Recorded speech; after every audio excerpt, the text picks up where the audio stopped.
आत्म जागरण का पर्व है गुरु पूर्णिमा। आज पूरे देश में ही नहीं अपितु पूरे विश्व में गुरु पूर्णिमा को पर्व को बड़ी धूमधाम से मनाया जा रहा है। हमारी यह प्राचीन संस्कृति की धरोहर है, विरासत है, और हम उस वैदिक परंपरा के संवाहक हैं जो अरबों वर्ष पुरानी एक परंपरा है। और ये परंपरा एक बहुत सहजता का, स्पष्टता में संदेश देती है कि अज्ञानता, अंधकार को दूर करके जो प्रकाश की ओर ले जाए उसको, और जो व्यक्ति को पूर्णता दे उसको गुरु पूर्णिमा कहते हैं। इस पर्व पर शिष्य गुरु के प्रति अपनी श्रद्धा, अपने भाव वो कृतज्ञता के रूप में उसका प्रकट करता है और वो अपने को धन्य समझता है कि एक कुंभकार की भांति कि जिस गुरु ने मेरे को गढ़ा है, आज मैं जिस योग्य बना हूँ वो इनकी कृपा है कि ये जो दिव्य जीवन, मानव जीवन को मैंने प्राप्त करके एक सच्चे अर्थों में जो आज मैं मनुष्यत्व को प्राप्त हुआ हूँ, देवत्व को प्राप्त हुआ हूँ, या अपने आप से मेरा जो मैंने अपना स्वरूप जाना है, ये गुरु की कृपा का प्रतिफल है, गुरु का प्रसाद है।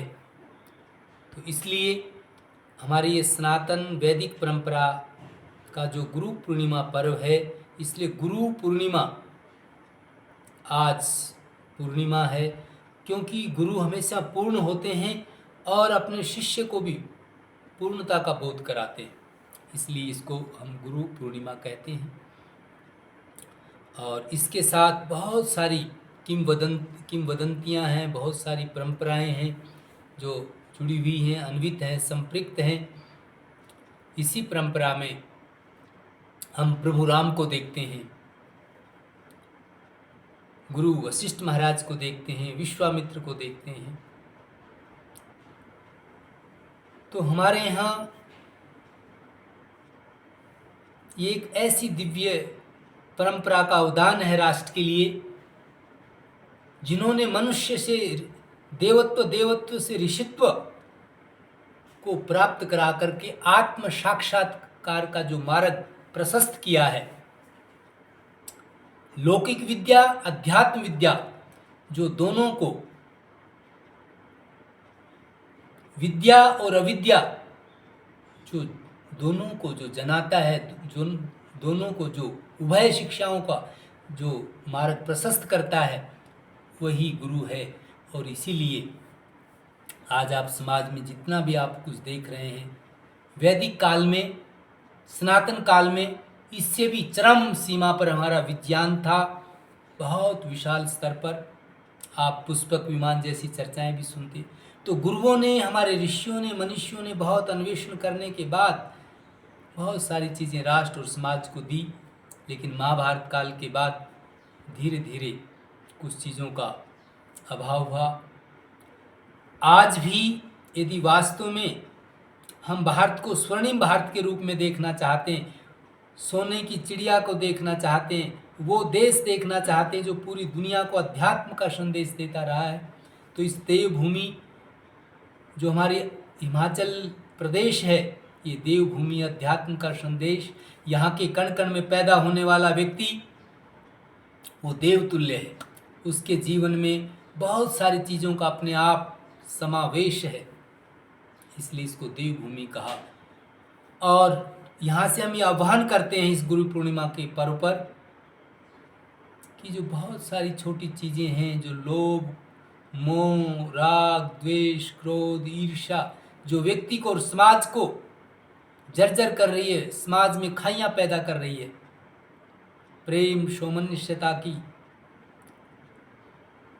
विवेक का भाव जो समाज में पैदा हो गया, जिससे समाज सही दिशा से भटक गया है। और वही कारण है, तो समाज भटकने के कारण अंधकार में बहुत सारे और समस्याएं आ जाती हैं। इसलिए गुरु शिष्य को, समाज को प्रकाश की ओर ले जाता है, और जब प्रकाश की ओर ले जाता है तो संपूर्ण समस्याओं का निराकरण है। तो मैं यूं भी कहूं कि गुरु पर्व आज पूरे वैश्विक स्तर पर ब्रह्मांड में जो कुछ समस्याएं हम देख रहे हैं आज, उन समस्याओं का समाधान भारतीय संस्कृति की, जो कृतज्ञता की संस्कृति की जो परंपरा है, जो विरासत में हमें मिली है, उसको संजोए रखना पड़ेगा। और उसके साथ मैं एक बात और कहना चाहूँगा, ये जो परंपरा है हमारी, हम देखते हैं महर्षि शांदीपनी के गुरुकुल की परंपरा, जहाँ भगवान कृष्ण और सुदामा एक साथ पढ़ते हैं, अमीर और गरीब, जहाँ पर कोई भी किसी में, पूरे विश्व में इससे ज्वलंत उदाहरण कोई नहीं हो सकता। और तो इसलिए आज उन वैदिक सनातन परंपराओं की समाज को नितांत आवश्यकता है। हम अपनी परंपराओं की ओर लौटें, हमारे को जो विरासत में मिली हैं। गुरु अपनी मर्यादा को ना भूले, शिष्य अपने कर्तव्य से विमुख ना हो। तो मैं निश्चित कह सकता हूँ, ये पर्व हमें फिर से, जिस स्वर्णिम भारत ने पूरे विश्व में अपनी पताका फहराई हुई थी, पूरा विश्व जिसके चरणों में आकर के बैठता था, आज पुनः पूरा विश्व लालायित है भारत की ओर, बहुत प्यार की दृष्टि से देख रहा है, और उसको लगता है कि भारत से कोई नया मार्ग प्रशस्त होगा। और होगा ही नहीं, मैं तो ये कहना चाहता हूँ, इस गुरु पर्व पूर्णिमा के पर्व पर अब आने वाली जो शताब्दी है, सदी है, वो पूरे विश्व के लिए भारत उनको प्यार, मोहब्बत और मानवता का ही नहीं के साथ साथ अध्यात्म का भी संदेश देता रहेगा। और मैं ये समझता हूँ, इसी संदेश के साथ ये जो गुरु पूर्णिमा का पर्व है, ये पूरे विश्व में बड़े स्तर से मनेगा, और फिर से भारत में हमारी जो सनातन परंपराएं हैं वो अपने मूल स्वरूप में लौटेंगी। और गुरु पर्व भी यही कहता है कि जो है शिष्य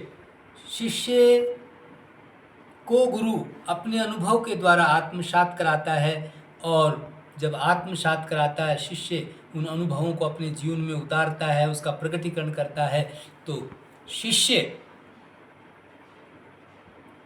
गुरु के स्वरूप में समा जाता है। और गुरु कहता है कि है शिष्य, आज से मैं, तुम शिष्य नहीं, तुम गुरु हो, मैं तो एक निमित्त मात्र हूँ तुम्हारा गुरु। वो जो सर्वशक्ति संपन्न है, जो कण कण में व्यापक है, वो तुम्हारा गुरु है। और आज से तुम्हारे अंदर बैठे उस आत्मा का तुम जागरण करो। आत्म जागरण का नाम ही वास्तव में ये जो पर्व है गुरु पूर्णिमा, ये आत्म जागरण का पर्व है। तो गुरु हमारी आत्मा को जगाता है, और जब व्यक्ति स्वयं को जगाता है, अपने आप को जगाता है, तो प्रभु और जो मेरे बीच की दूरी है वो दूर हो जाती है। और दूर होने के बाद मैं परमात्मा के स्वरूप में स्थित हो जाता हूँ।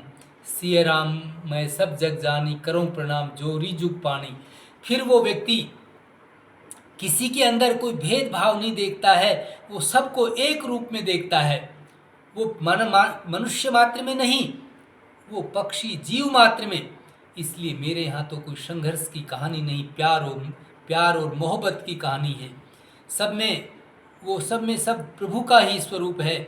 इसलिए जैसे जल सबके लिए है, वायु सबके लिए है, सूरज का प्रकाश सबके लिए है, तो ये गुरु पर्व सबके जीवनों में उतरे। और जब उतरेगा तो मैं समझता हूँ व्यक्ति के अंदर कृतज्ञता भाव आएगा, और कृतज्ञता भाव का जैसे ही उसके अंदर प्रकटीकरण होगा, तो मैं समझता हूँ जो आज जितनी समस्याएं मुँह बाए खड़ी हैं, संघर्ष की हैं, लड़ाई की हैं, राग द्वेष की हैं, नशा की हैं, जितनी भी, जब व्यक्ति अपने से दूर होता है तो ये सारी चीज़ें व्यक्ति ग्रहण करना चाहता है। जब अपने नज़दीक आता है तो सारे विकार उससे दूर हो जाते हैं, और एक सहज प्रेम का प्रस्फुटन होता है। और वो ऐसा प्रेम, ऐसा एक दिव्य अवदान है इस सृष्टि का, जो सबको एक सूत्र में, एक माला में पिरोने का मादा रखता है। तो गुरु पर्व हम सबको एक सूत्र में, धागे में पिरोता है।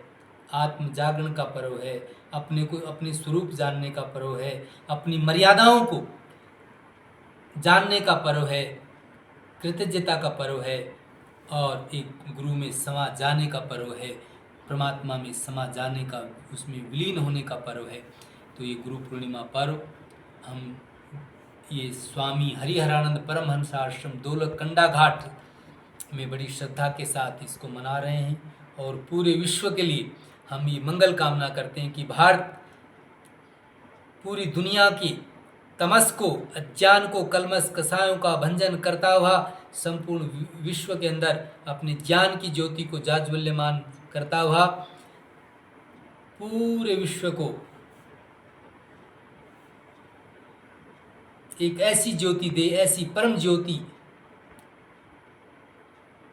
जो ज्योति शाम ज्योति रेकम तन्मय मनः शिव संकल्पमस्तु वाली बात है। वो ज्योतियों का ज्योति स्वामी सबके अंदर ज्योति को जाज्वल्यमान कर दे, जहाँ पर किसी प्रकार का कोई विकार अवशेष ना रहे। इन्हीं भावों के साथ मैं सभी के लिए मंगल कामना करता हूँ कि आप अपने आंतरिक यात्रा को प्रारंभ करें, अपने स्वरूप को जानें। तदा द्रष्टु स्वरूप अवस्थानम की जो दिव्य स्थिति है वो आपके जीवन में घटित हो। इन्हीं भावों के साथ मैं सभी के लिए मंगल कामना करता हूँ कि गुरु पर्व सबके जीवन में उद्घाटित हो। इन्हीं भावों के साथ ओम स्वस्ति स्वस्ति स्वस्ति।